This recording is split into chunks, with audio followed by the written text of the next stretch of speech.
Hey there, stackers and other smart investors. This is Half Dollar coming at you from Silver Doctors. Today I want to talk about a few things that people should be considering when they're buying gold and silver coins, bars, and rounds. This is an investment and it's a big decision, and it's not always easy to know what is it that I should be buying. Case in point, fractional silver. Now, what is fractional silver? Fractional silver are those coins, bars, and rounds that are in weights less than 1 ounce, right? So we're talking about 3/4 of an ounce, half ounce, 1/10 of an ounce. They even go down to 1 gram in size and get little 1 gram rounds, little 1 gram bars. The thing about fractional silver is that there's a lot of heated debate about whether a person should invest in fractional silver. On the one hand, people say that the premium is too high. You're paying more for your silver to get that smaller size.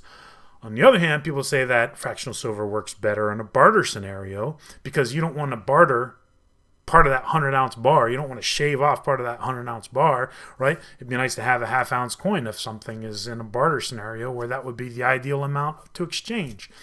So the question is fractional silver too expensive? I don't think so, and I'd like to show an example. Check this out. There's a half-ounce buffalo right there. If I can zoom in on it. There we go.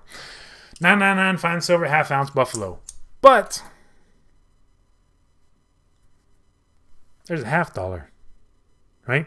This is fractional silver, right? Check this out. Let me put this $0.50 right beside this generic round here. It's pretty much the same size, right? So what's my point with that? My point is silver has been so unloved for so many years, and the premiums have been going down for so many years that, in my opinion, I think fractional silver is, in fact, a wise investment decision, especially when it comes to 90%. 90% is government-issued fractional silver, right? Because, you've got your standard silver dollar here, right? Here's a Morgan, right? So when the Coinage Act of 1792 defined the dollar, what they defined the dollar as was a specific weight and purity of silver, right? So a $0.50, right, like this Walking Liberty right here. I've also got a Franklin right here. I've also got a Kennedy, 1964 Kennedy right here, right? So a $0.50 is half of the weight of a dollar, right? So what we're talking about is fractional silver. Right? Here's the Kennedy, $0.50. Here's the silver dollar. There's the Franklin, and there's the silver dollar, right? We can get the weight even smaller with a dime. This is even more fractional than the $0.50, right? So what does fractional silver mean? Fractional silver means that 10 dimes is going to be the same weight and purity as 1 silver dollar. Right? 2 $0.50 is going to be the same weight and purity as 1 silver dollar, right? What about 4 quarters? I got 4 quarters here. Here's some quarters, some Washingtons, right? 4 quarters is the same weight and purity as $1, right? 2 quarters is the same weight and purity as a $0.50, right? This is fractional silver. This is really cool stuff. Now, here's what's cool about fractional silver. Here's what's cool about the market right now. Fractional silver has a very low premium. So when people say that fractional silver is too expensive, right now that is not the case. Now, I'm not telling anybody to buy anything right now. I'm not saying go out and buy this, go out and buy that. I'm just saying here's some things to think about, right, when you're buying gold and silver. And I'm going to use SD Bullion as an example here, right? Here is a $10 face value of 90% silver. Now, you don't get to choose, right? So, there's some standing Liberty quarters there. There's a Barber dime I can see. If I move my head a little bit, there's a Merc dime. There's a Rosie. You're not going to really know what it is that you're getting. But the point is that 49 cents over spot, that's a heck of a deal on fractional silver, right?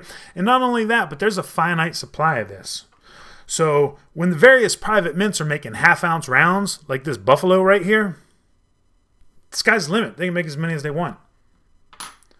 But they're no longer making half-ounce Walking Liberties. So this is a point that I want to make. 90% silver is so unloved, silver in general is so unloved right now, that you got premiums of 49 cents over spot on fractional silver, right? And not only that, but this has the potential to rise as far as the premium goes. Perhaps people who were stacking in 2015, 2016 remember the shortage, the rationing of American Silver Eagles.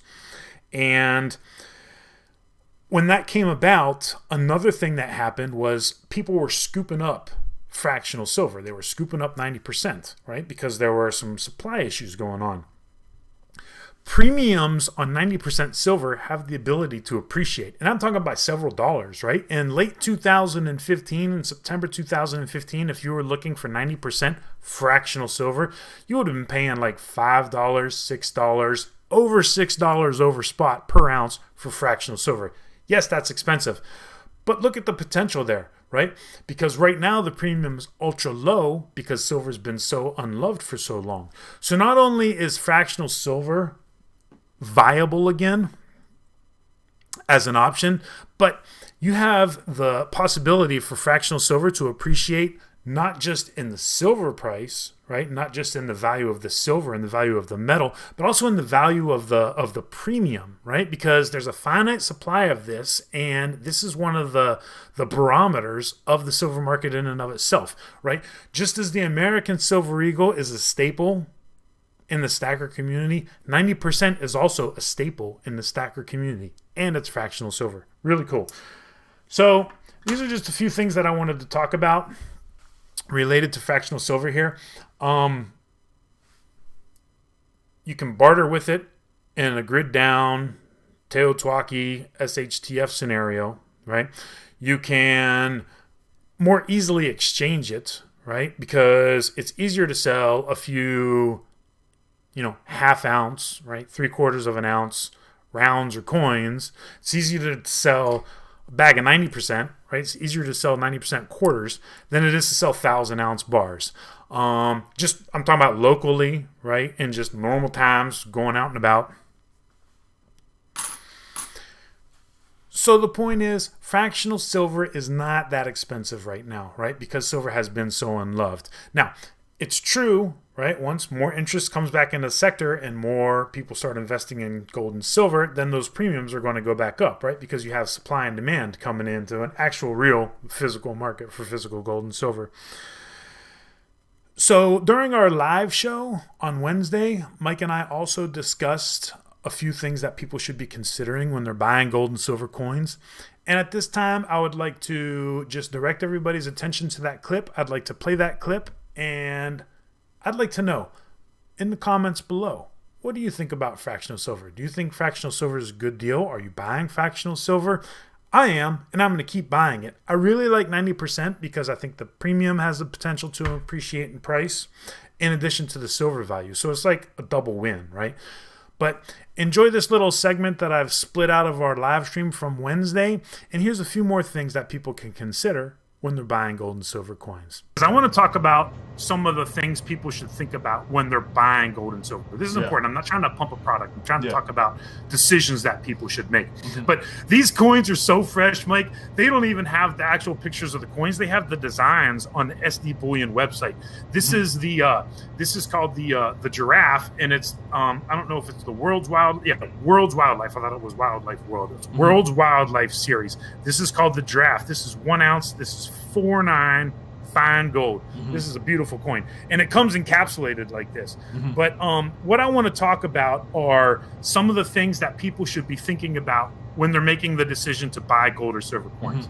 This is the silver one, and I got a little bit of smudges on it because I'm having trouble like putting these things down because they're that beautiful. I like looking at them. It doesn't really show this on the website because, like I said, these things are fresh off of the presses. They still have the they still have like the illustrative designs, not the actual photos of the coins on the website at SD Bullion. So my point is, these are brand new. This gold coin right here, this is point number 1. Okay, point number 1 is, and I got some points here. I want to make sure I hit all my points. So I got the website up, and I'm thumbing through it as you speak. Go ahead. Okay, yeah. So point number one, there's only 1,000. I've got one of these 1,000 coins. There's only 1,000 of these made. These are actual coins, right? This is not around. This is an actual coin. Check this out. You see where that's from? That's from the Republic of Congo, right there. Right. So this is an actual coin. Guess who's not on the back, Mike? Guess who's not on the back? The Queen's not on the back. I really like it. And why is that? Because this design is going to change every single year, right? So that's another reason people can think about when they're buying gold and silver, right? Series. This is the first in a series. SD Bullion is the only company that has this gold coin in North America, the giraffe, the world's wildlife series from the Republic of Congo. Oh, and it's made by Geiger Edelmetall, right? I don't even know how to say the second word, but it's German mint, right? So think about this. I mean, there's just so much awesome interest with gold and silver that African countries working in conjunction with German mints coming up with an agreement with SD Bullion to produce actual coins. This has a face value on it, Mike. That's it. 100 francs. Yeah, I got the picture. Isn't this cool? This is 495. This is a really, really nice coin. And it comes in the capsule like that. But my point is, right, what are some of the things people should think about when they're buying gold and silver? Here's the silver. With that gold coin, there's only 1,000 of those that are minted. What does that mean? That means that is rare, right? That's a rare type of coin. That's what you call semi-numismatic, right? Because it's not like a graded and slabbed coin, but you still have two possibilities for appreciation. You have the appreciation for gold, and you have the appreciation for the rareness of that coin in and of itself. I did the math, Mike. Yeah. And I'm making it simple. So let's say it's $1,600 for that coin. At 1,000, this means that someone could drop $1.6 million and buy up every single one of these gold coins. But wait till we get to silver. It gets even crazier than that.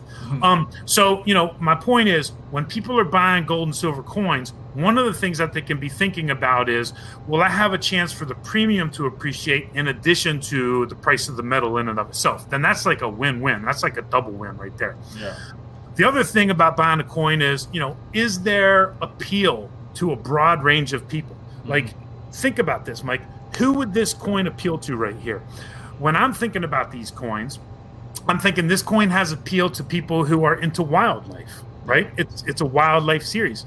Speaking of series, this coin has appeal to people who are into collecting series. You've heard of the Perth Mint Lunar series, right, Mike? Yeah.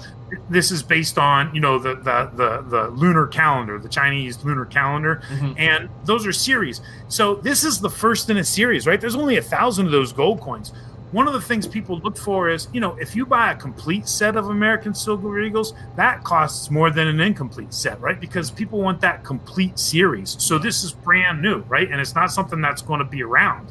And the mintage is limited. These silver coins right here, these silver ones are limited to 30,000. Only 30,000 of these. You know how much money could buy up every single one of these coins, Mike? So let me see, 30,000 times $23, give or take. I don't know the math. Give me your math. Less than 750 grand, Mike. We're not talking about like any money at all, right? Someone with deep pockets could buy every single one of these coins as well too. But it's really cool because I don't know if they're calling this proof, right? It's not really proof, but it's definitely a mirrored finish. And I got some, finger prints all over it because I've been playing with these things all morning because I really can't put them down. Yeah. They're that beautiful. But they're really nice. They have that really deep mirrored finish. But my points were you've got the broad appeal, right? People who are into wildlife, people who are into Africa, people who are into low mintages, people who are into collecting series of coins, right? So that's one. You've got beyond what like Perth Mint and the Royal Canadian Mint and all them do, you've got diversity in the coin in and of itself because one side of that coin isn't always reserved for the Queen, right? You've got limited mintage, you got the appreciation. So there's just a number of things to think about when buying a gold or silver coin. These right here are definitely something to think about. Those are like those Tree of Life coins that were also exclusively at SD Bullion, and those things sold out. And because you never really know, right? You don't know like how the appeal is going to be, right? Because like for me, I'm not into collecting a lot of the coins with the queen on the back, but I do own a lot of the dogs, the year of the dog for 2018 from the Perth Mint. Why is that? Because I like dogs. I really like dogs. It's got a really cool German Shepherd on it, right? It's got a German Shepherd with the German Shepherd puppy on it. I mean, it's a beautiful coin, right?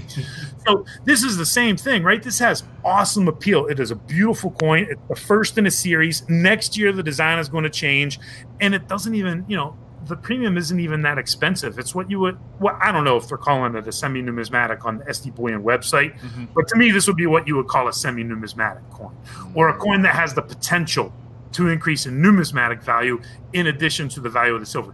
It's kind of like the American Silver Eagle from 1996, right? That's the lowest mintage of American Silver Eagles, and that's the one that goes for the most, right? So my point is, just buying. Oh, and that's the other thing. This is actually a government coin, right? This is not around. This is actually a coin. It's got a face value on it.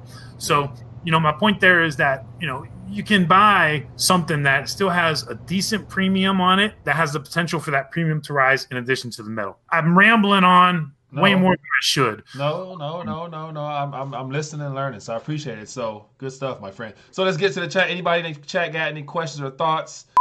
Well, we got some good comments on the coin.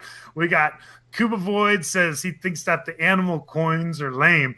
I don't know. I think that they're awesome. In the African coins, like the Somalian one has. I don't have that coin on me. I mean, I own the coin, but I don't have it right now. It would take me a while to get it, but to dig it out. But the Somali one does some really cool elephants, right? I think it's Chad. Right, Chad did a really cool Death Stalker Scorpion coin. I got some of those, so I actually like the animal themed coins. It comes down to what you like as your personal preference, right? Exactly. Yeah. Good point.